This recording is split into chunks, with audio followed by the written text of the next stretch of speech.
74, le podcast vélo de Specialized avec Michael Carminati. Ce matin, vous vous êtes levé avec une idée en tête. Et si je pratiquais le triathlon? Oui, mais voilà. Ok, je sais courir. Ok, je sais faire du vélo. Gros bémol tout de même. La natation en 6e avec Monsieur Kayakoudaz, sa moustache, son short et son Marcel emblématique des années 90, c'était moyen. Pas la moustache, hein, la natation. En effet, on avait plus l'impression que c'était le mannequin qui vous sauvait de la noyade, plutôt que l'inverse. Bref, pas évident. Mais rassurez-vous, ce que nous allons voir dans ce podcast, c'est qu'il n'y a rien de compliqué. Le triathlon est à la portée de tous. Pour étayer ces propos, j'ai la chance d'accueillir deux spécialistes, Charlotte Morel et Fred Belaubre.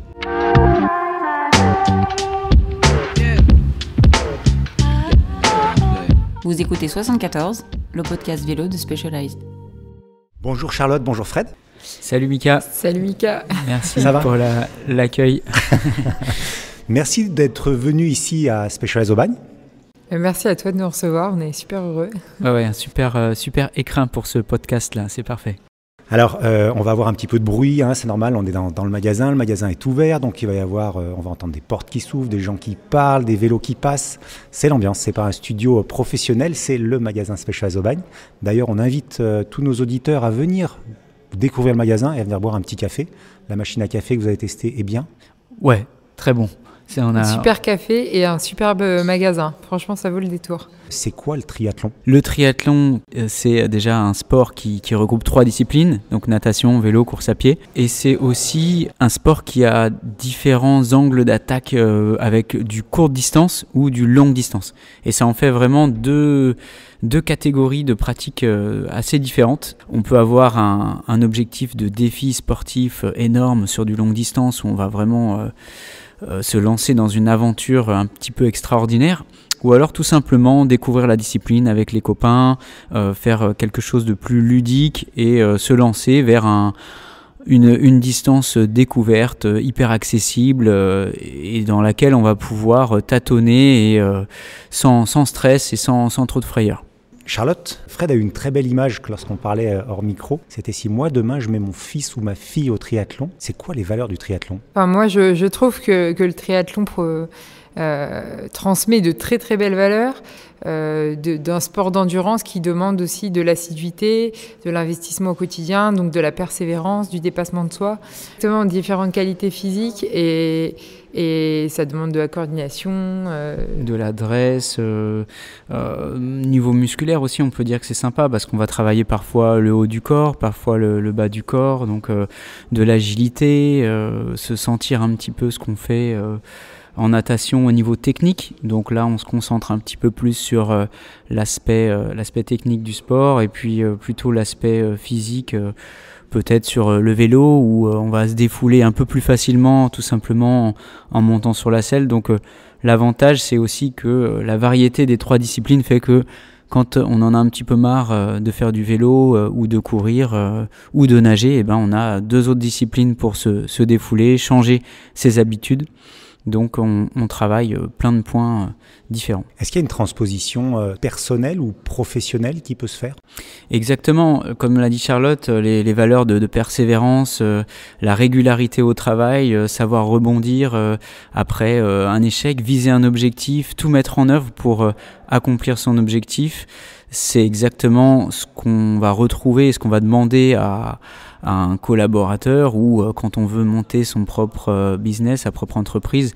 Dans le travail et dans la vie de tous les jours, toutes ces valeurs du sport sont vraiment utiles et sont, j'ai envie de dire, sollicitées grâce à la pratique sportive. Donc ça donne du dynamisme aussi dans toutes les autres facettes de sa vie, de sa personnalité et de ses projets.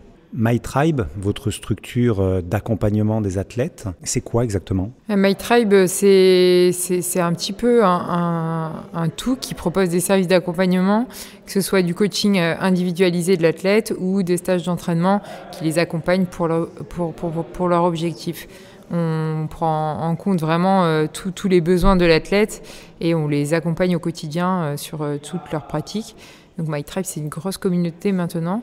Et c'est vrai qu'on en est venu là assez naturellement avec l'envie de transmettre l'expérience qu'on a accumulée aussi à la fois en tant qu'athlète et puis en tant qu'entraîneur, puisqu'on est entraîneur diplômé maintenant. Et c'est aussi des valeurs, justement, on reparle à nouveau de valeurs, mais des valeurs que nous, on avait avec Fred, de partage, de passion pour le triathlon, que l'on avait envie de transmettre aussi aux athlètes amateurs que l'on rencontrait au fil du temps, quoi. Ouais, tous les athlètes, tout niveau de pratique, tout âge. Nous, on s'adapte vraiment à la volonté du sportif et on le conseille dans toutes les étapes finalement de l'accomplissement de son objectif.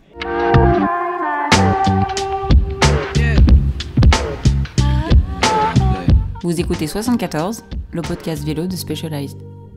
Pour répondre à la question principale, le triathlon à la portée de tous, c'est vrai, c'est-à-dire que si je ne fais pas de triathlon, si je débute quasiment dans tous les sports, je peux me mettre au triathlon ? Comme on l'a dit un petit peu en préambule, il y a deux axes qu'on peut faire ressortir de la pratique du triathlon grâce aux différentes distances. Et non seulement ces différentes disciplines, mais c'est aussi différentes façons de pratiquer. On peut pratiquer le triathlon sur de la distance réduite pour faire ressortir le côté ludique, pratiquer avec les copains, ne pas trop se mettre de pression et puis octroyer uniquement que quelques heures d'entraînement par semaine et se retrouver le dossard sur le ventre de temps en temps, mais toujours dans un esprit ludique, partage et se mettre un petit challenge de temps en temps. Et donc accessible à tous. On a beaucoup souffert, je pense, le triathlon il y a quelques années. Et il y a quelques dizaines d'années, même au tout début, quand ce sport est arrivé, on a beaucoup parlé du longue distance. Donc on avait des personnes qui franchissent la ligne en titubant, un petit peu à bout de force, parce que on était sur des épreuves extrêmes. C'est combien d'heures un triathlon ultra-distance ? Alors la distance le triathlon ultra-distance qu'on appelle XXL, distance Ironman, c'est pour les pros. Ça va descendre un peu, donc c'est pas si long que ça. On est vers les 7 heures. Et pour les amateurs qui peuvent se lancer un défi longue distance également, ça peut monter jusqu'à 15 heures. Charlotte, tu as gagné l'Embrun-Man en quelle année ? Tout à fait. J'ai fait 3 podiums à l'Embrun-Man en 2016, 2017, 2018. 2 fois deuxième et une fois troisième. Et j'ai fait aussi pas mal d'autres Ironman un peu partout dans le monde pour aller pour aller chercher mon slot pour le championnat du monde Ironman professionnel à Hawaï. Donc j'ai fait Nice, Afrique du Sud, Taïwan, etc. Et c'est vrai que l'Ironman, c'est une expérience à part entière, comme Fred le disait en préambule. Il y a 2 distances dans le triathlon et j'ai aussi passé 10 ans de ma vie en équipe de France courte distance, donc je connais bien cette discipline-là aussi. Mais finalement, on peut dire que c'est presque 2 disciplines à part entière, parce qu'on ne s'entraîne pas du tout de la même façon, ça ne demande pas du tout les mêmes qualités. Et voilà, c'est vrai que c'est 2 sports qui sont assez différents. Alors pour ceux qui nous écoutent et qui hésitent entre le très accessible, ludique, sympa, pas trop long et le truc extrême, il y a aussi le milieu. Il y a l'intermédiaire avec la distance qu'on appelle L en triathlon qui finalement est déjà un beau défi sportif en termes de distance, mais à laquelle on peut participer en s'entraînant 4 fois par semaine dans les plus bas temps de disponibilité, ça passe. Alors justement, il y a la question que tu n'aimes pas, Fred, c'est combien de temps dois-je m'entraîner par semaine pour faire du triathlon ? Oui, c'est vrai que c'est une question qui revient souvent, c'est une question qu'il est légitime de se poser en tant que débutant parce qu'on a son emploi du temps sous les yeux, on a le boulot, la famille, toutes les choses à faire dans notre quotidien et malgré tout, c'est vrai que le triathlon c'est sympa, on a envie de s'y mettre mais on se pose la question, est-ce que je vais avoir le temps de pratiquer ? Et donc nous, on répond à cette question la plupart du temps par une autre question, c'est plutôt quelles sont tes ambitions ? Quel est le temps que toi, en tant que sportif, tu veux allouer à cette pratique. Et notre second rôle, c'est aussi d'aider les athlètes à trouver du temps là où ils croyaient qu'il n'y avait pas grand-chose. Donc voilà, il y a 2 étapes pour répondre à cette question. C'est fais voir ton emploi du temps, on va voir réellement qu'est-ce que tu es capable de mettre en place, mais ça rejoint aussi l'ambition, la motivation, parce qu'on peut avoir du temps, on n'a peut-être pas envie non plus de se lever à 5 heures du mat tous les matins. Donc un athlète qui veut pratiquer du triathlon en voulant faire que 4 séances d'entraînement par semaine, on va l'orienter vers un objectif à la hauteur de ses disponibilités, plutôt que de dire tu veux faire un Ironman, il faut que tu t'entraînes absolument tant d'heures, parce qu'il y a la notion aussi de vitesse qui rentre en jeu. Pour finir un triathlon, ça va pas être la même quantité d'entraînement, le même investissement et la même qualité d'entraînement que pour être performant et viser un résultat. Charlotte, on peut clairement dire que la natation, ça reste quand même le sport qui est le plus complexe des 3. Dans la plupart des gens que vous voyez arriver en coaching, c'est ça? Ouais, c'est ça. C'est vrai que savoir faire un peu de vélo, comme tu le disais en introduction, ou savoir courir presque finalement, on y arrive tous. Alors que la natation, c'est vraiment un sport très technique qui demande pas mal de qualité. Et c'est souvent le sport, enfin voilà, c'est souvent nous en tant qu'entraîneurs le sport le plus difficile à éduquer et à enseigner à nos athlètes. Mais même en s'y mettant tardivement, on arrive à débloquer des choses chez les athlètes et à presque à les faire aimer la natation finalement. Donc je pense qu'il faut pas que ce soit une limite non plus, faut pas que ce soit un obstacle. Alors c'est sûr que ce sera pas la discipline la plus facile des 3, mais en mettant en place des choses à l'entraînement, en stage, on peut arriver vraiment à progresser en natation et à se faire plaisir sur la discipline pour pouvoir faire un M, c'est-à-dire 1500 mètres de natation, voire un L, 1900 mètres ou même un Ironman dans le futur assez facilement, quoi. Mais en termes d'organisation, c'est aussi très complexe. C'est-à-dire que courir et faire du vélo, c'est à la portée. Je peux descendre au bas de ma porte d'entrée et partir. Par contre, la natation, ça nécessite quand même d'avoir un bassin pas très loin. Alors en eau libre, c'est encore pire parce que c'est pas évident d'avoir un lac à côté, mais d'avoir un bout de bassin disponible, il y a des fois forcément des limites à cela. Ouais, alors c'est sûr, hein, c'est pas facile. Après, dans la vie, il y a toujours des obstacles. Hein. L'objectif, c'est aussi de se challenger et d'essayer de les accomplir. Quand il y a une piscine qui est un petit peu loin, bah, c'est sûr qu'on va privilégier certains exercices à sec à faire à la maison, chez soi, de temps en temps pour avoir un peu plus de régularité, de solliciter l'aspect psychomoteur avec des gestes techniques qu'on peut réaliser avec un élastique à la maison, et puis ne nager que 1 ou 2 fois par semaine, mais même 1 ou 2 fois par semaine, c'est vrai que c'est pas si évident que ça à mettre en place. Nous, ce qu'on conseille, c'est d'avoir des routines. Donc plutôt que de décider d'aller à la piscine un petit peu comme ça, 1 fois de temps en temps, fixer son emploi du temps en fonction du créneau natation. Par exemple, tous les mardis à 18h, de 18 à 19, bon, bah, c'est la natation, c'est l'entraînement nat. Donc c'est plus facile de l'inclure dans son emploi du temps, c'est plus facile d'aller à la piscine, et on sait que voilà, il faut se préparer un peu à l'avance. Éventuellement sur le chemin du retour du travail, il y a plein de petites combines comme ça à mettre en place auxquelles on pense pas tout de suite, mais ça se fait bien, ça se fait bien. 74, le podcast vélo de Specialized, Michael Carminati.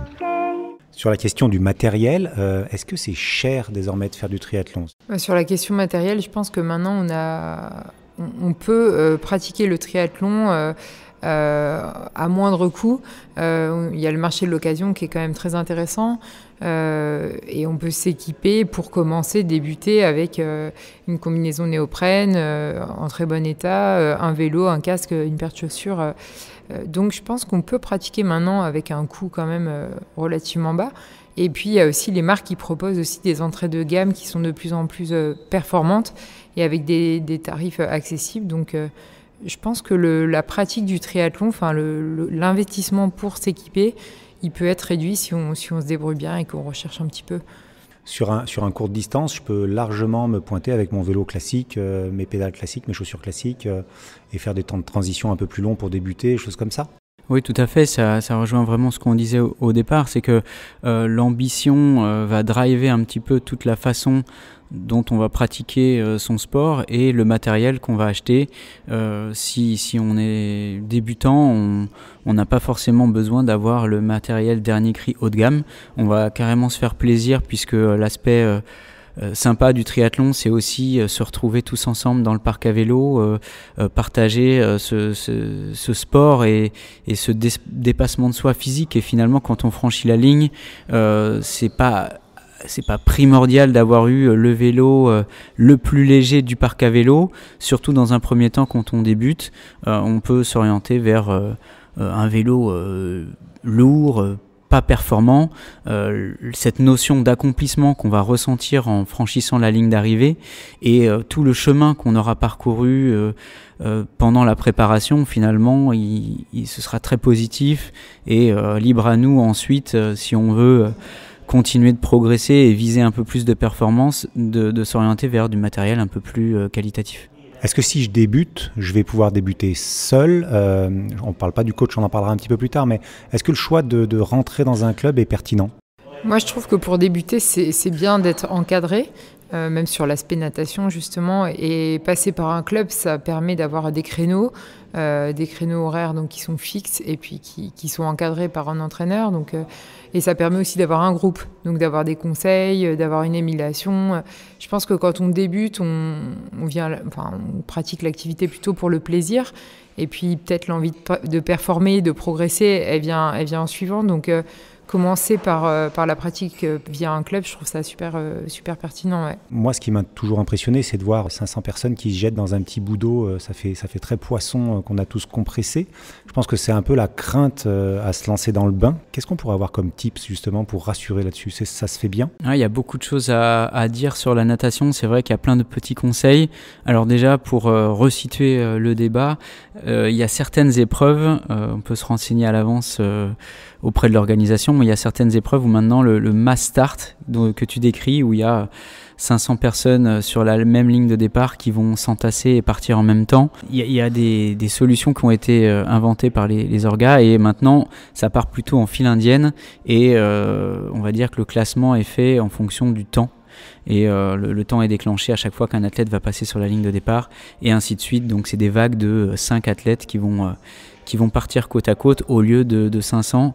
Ça donne un peu plus de liberté quand même dans l'eau et ça permet aussi de moins craindre cette partie du triathlon. Par contre, pour les gens comme vous, l'adrénaline est moindre sur une organisation comme celle-ci ? Après, il y a même chez les pros, il y a des athlètes qui sont pas forcément super à l'aise en natation, donc voilà, c'est vrai que ça libère un petit peu les tensions sur la ligne de départ. Bon, quoi qu'il arrive, chez les pros, on prend un départ, on a toujours l'adrénaline qui est là, hein, donc même si le stress de se confronter à l'autre est moins important, en tout cas au niveau envie et stress, le bon stress de pré-compétition, ça c'est sûr qu'il est bien présent, quoi.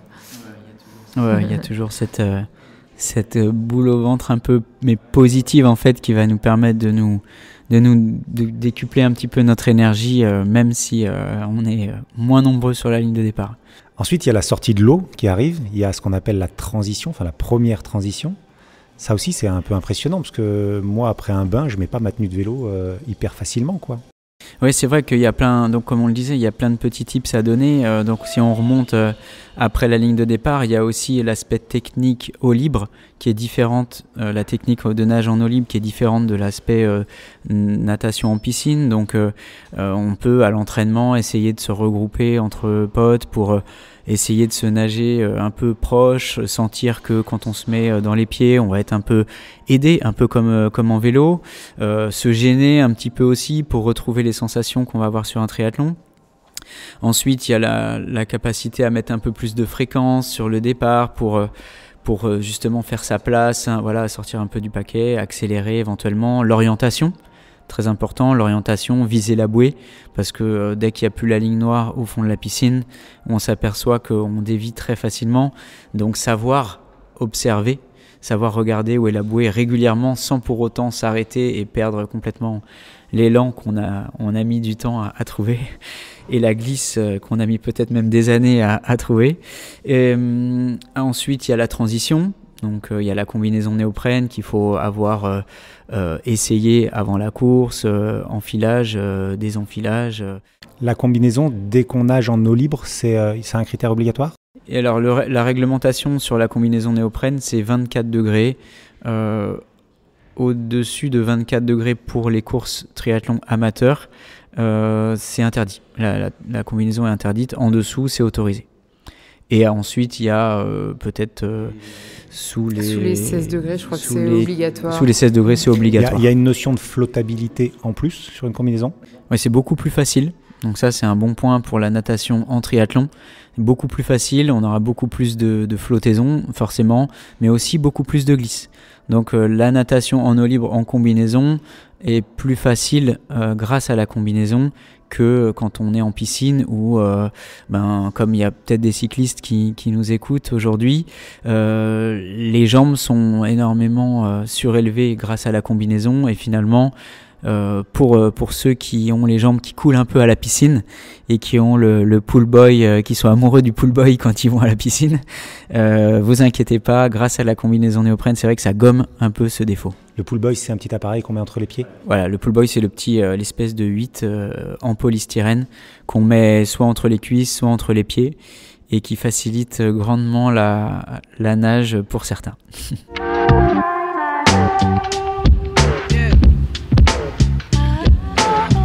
Vous écoutez 74, le podcast vélo de Specialized. On passe au vélo cette fois-ci. On peut débuter, donc on l'a dit, avec un vélo d'entrée de gamme. Il n'y a aucun souci. C'est un matériel classique de cyclosportif. Oui, tout à fait. Sur le long distance, on a la particularité de devoir rouler à distance de ses coéquipiers, de ses adversaires. Donc on peut avoir un vélo de chrono avec un prolongateur ou pas de prolongateur, un vélo de route, n'importe quel vélo pour ceux qui veulent aussi débuter avec leur vélo du quotidien.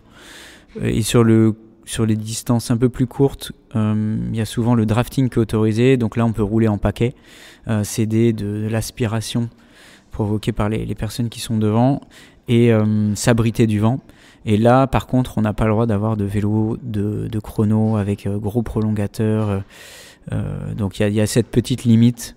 Mais en général, plus la distance est courte et moins le matériel est forcément très haut de gamme.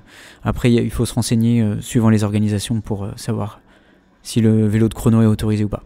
Et côté course à pied, je dirais c'est le plus facile des trois, même si la fatigue accumulée faisant que c'est compliqué.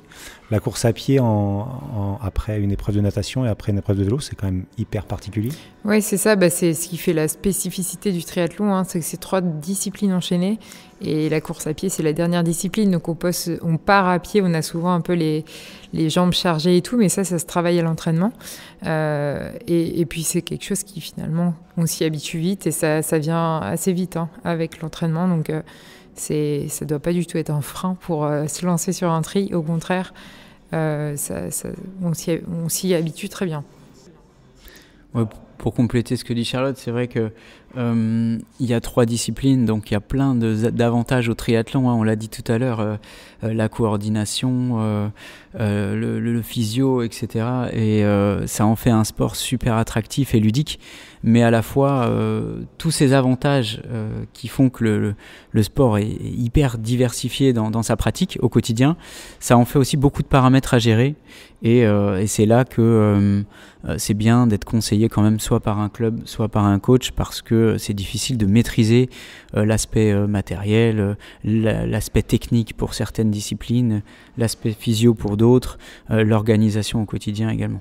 Du coup, se mettre au triathlon avec un coach qui nous épaule, c'est bien plus simple. Mais est-ce qu'aujourd'hui, il y a forcément besoin d'un coach qui est à côté de chez nous ?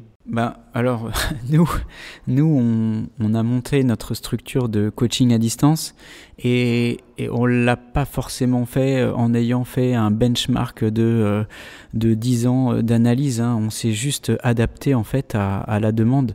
On a eu énormément de demandes, de conseils d'athlètes qui étaient éparpillés un petit peu partout en France. Et cet athlète, pour la majorité, ont des vies très prenantes. N'ont pas forcément la possibilité de s'entraîner ni avec un club ni avec un coach perso qui va être là présent tous les jours. Et l'avantage du coaching à distance, c'est que déjà c'est vraiment ultra personnalisé. Donc on fait appel à tout notre savoir pour analyser quelles sont les qualités de l'athlète avec des tests, etc. On analyse aussi tout ce qui est disponibilité, ambition, le temps octroyé par l'athlète à sa pratique, quels sont ses objectifs, et on s'adapte vraiment à cette pratique.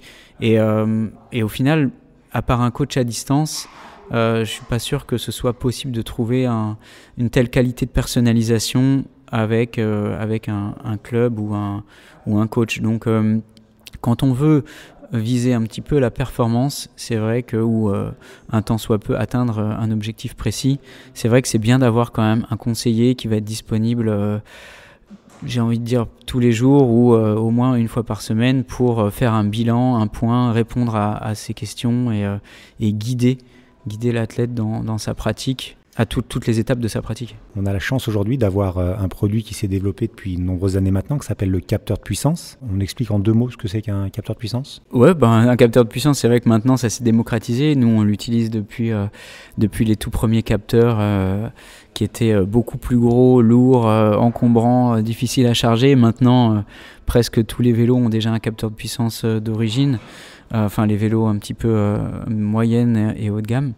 Donc c'est tout simplement la donnée de puissance qu'on va mettre dans chaque coup de pédale, qui est calculée en watts, puisqu'il y a la notion de cadence aussi qui est associée.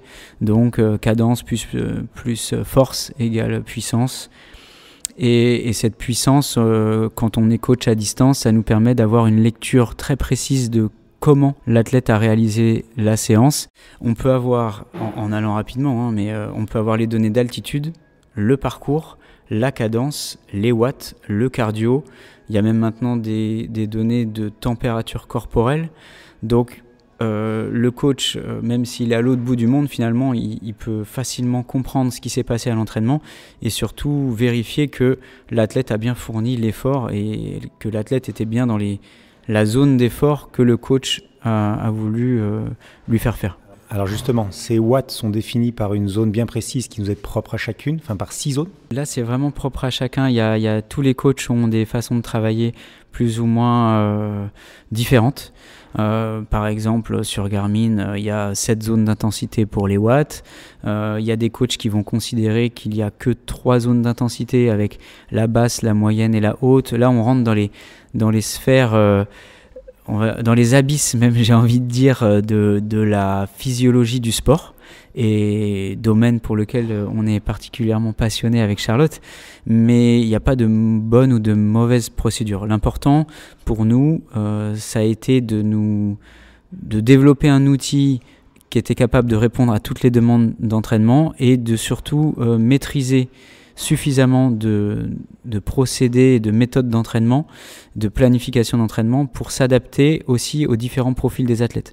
Parce que la pierre angulaire, le départ de tout, ça reste l'athlète. Et chaque athlète est différent et il faut vraiment s'adapter au mieux. Ça va être vraiment le plus important pour nous, c'est de nous adapter vraiment aux qualités, aux faiblesses, aux ambitions et aux disponibilités de l'athlète. Et quand on part de ça, on peut découper les zones d'intensité en 3, 12 ou 15. L'important, c'est de savoir qu'est-ce qu'on veut développer, pour qui, pourquoi et quand. 74, le podcast vélo de Specialized, Michael Carminati. Charlotte, justement, ce développement, donc aujourd'hui il y a un leader qui s'appelle Training Peaks, c'est une plateforme mondiale qui est facile, à des coûts abordables. pourquoi avoir développé la vôtre? Alors Fred a déjà donné un premier élément de réponse, mais peut-être nous expliquer un petit peu l'histoire. Pourquoi vous l'avez développé, avec qui, quelle collaboration, et puis aujourd'hui, quelle communauté vous avez mise dessus? Oui, bien sûr. Fred en a déjà pas mal parlé, mais c'est vrai que nous, donc, l'application qu'on a développée, c'est IDEO-Sport, IDEO. Et c'est un peu un Training Peaks, mais à la française, puisqu'on est 3 co-associés français à avoir développé cette application-là. Et on a trouvé que Training Peaks, c'est vrai qu'il y a beaucoup de données, mais ça reste assez complexe à comprendre finalement. Il y a beaucoup de données qui sont proposées, mais qui ne sont pas forcément compréhensibles par l'athlète. Et nous, on a vraiment voulu améliorer le service proposé entre le coach et l'athlète, et entre un club et un groupe d'athlètes, pour améliorer la compréhension, la lisibilité, la communication, la planification de l'entraînement. Donc c'est une application qui est peut-être plus facile d'utilisation. L'interface est plus fluide. L'application propose des statistiques, mais qui sont peut-être plus facilement compréhensibles par l'athlète. Contrairement à Training Peaks, où voilà, c'est un peu une usine à gaz, entre guillemets, où il y a vraiment beaucoup d'informations. On peut aller très loin dans l'analyse, mais quelquefois, on peut s'y perdre un peu aussi, quoi. Donc si je débute, ce qui est le sujet, ça veut dire que cette plateforme-là va m'aider à avoir, moi, des analytics plus facilement compréhensibles. Et puis vous, du coup, allez pouvoir facilement analyser si l'athlète est en fatigue, surcharge d'entraînement. Enfin, ça va aider l'athlète quand même plus facilement en termes de lisibilité, en tout cas.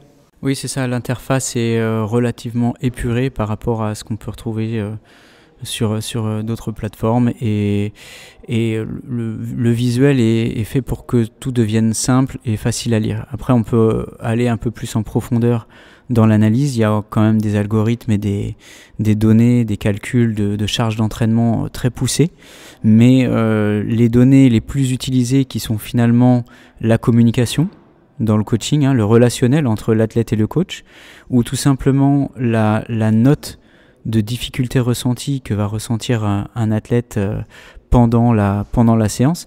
Ça, finalement, c'est 95% de l'entraînement et de la bonne communication entre le coach et l'athlète. Ça passe par ces deux fonctions.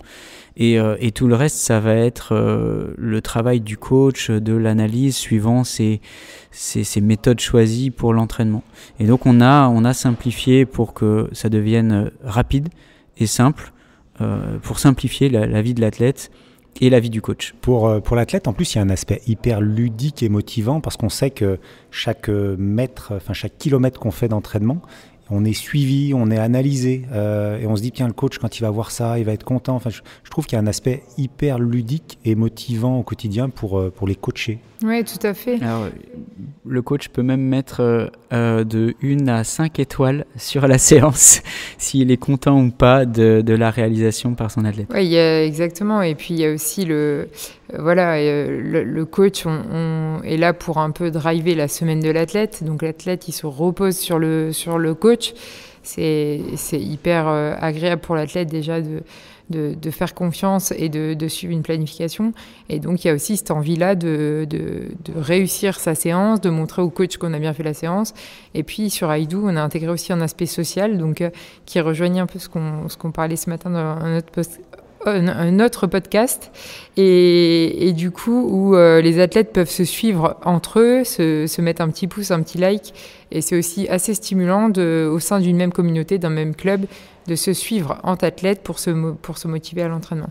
Donc ça, c'est le côté positif de tout ce qui est réseaux sociaux et nouveaux moyens de communication, c'est que la communauté créée s'entraide et se suit.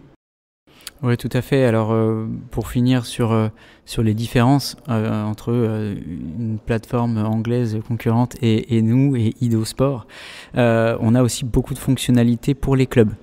On en a parlé aussi dans le côté accessibilité du triathlon, pratique néophyte du triathlon. Il y a les clubs qui font partie de la sphère sportive triathlétique quand même, qui est importante, notamment chez les jeunes. Et on a beaucoup de fonctionnalités pour le coaching de groupe, savoir qui participe à l'entraînement, qui est venu, pas venu, des statistiques. Et ça permet aussi de motiver finalement des athlètes à venir à l'entraînement parce qu'ils savent qu'ils vont retrouver un copain ou d'autres. Et les coachs peuvent aussi collaborer sur la plateforme. Et ça, c'est des fonctions que je définirais vraiment différentes de ce qu'on peut trouver ailleurs. C'est vraiment des fonctions de coaching de groupe qui sont plutôt sur des outils pour le sport d'équipe, le sport co.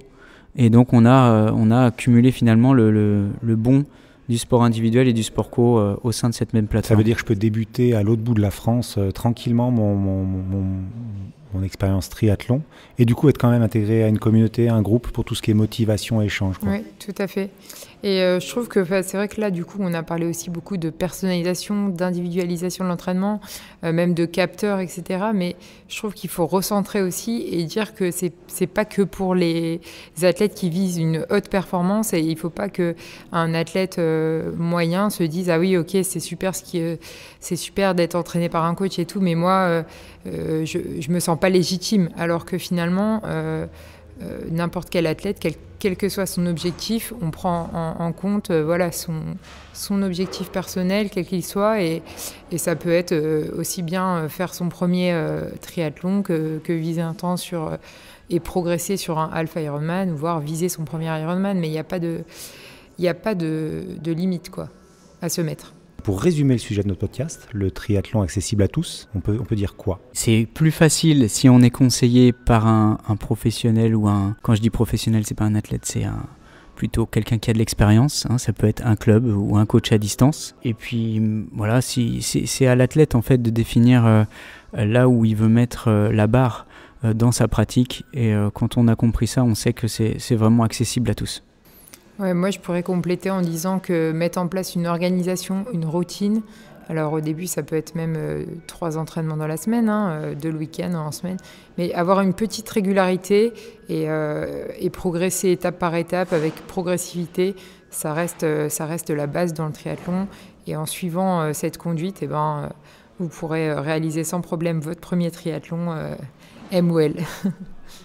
Et pour finir, je rajoute un dernier petit punchline, c'est que le triathlon, c'est un sport nature. On peut être en extérieur, on peut être en intérieur, c'est un sport mixte. Il y a des pratiquants hommes, femmes, c'est accessible pour les tout jeunes, tout petits, pour tous les âges, de 5 à 90 ans, on peut pratiquer du triathlon. C'est un sport où il n'y a pas d'ennui puisqu'il y a 3 disciplines. On va travailler musculairement le haut du corps, le bas du corps, on va travailler le cardio, la coordination, l'agilité, la technique. Donc voilà, il y a que des avantages à la pratique du triathlon et quand on choisit une distance petite, il n'y a aucun risque d'avoir peur, il faut vraiment se lancer. Merci à vous deux d'être venus nous donner quelques conseils. Si on veut vous suivre, c'est où ? Sur tous nos réseaux sociaux, donc c'est mytribe.fr pour notre communauté MyTribe coaching et stage, et puis idosport.app pour la plateforme d'entraînement.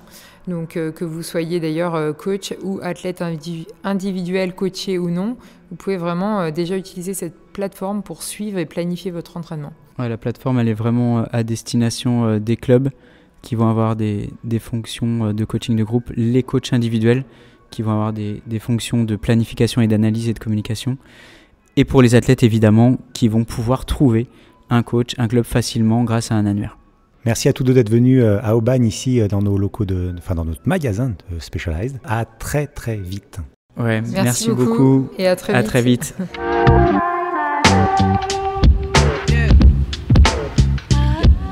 Découvrez l'univers Specialized sur www.specialized.com.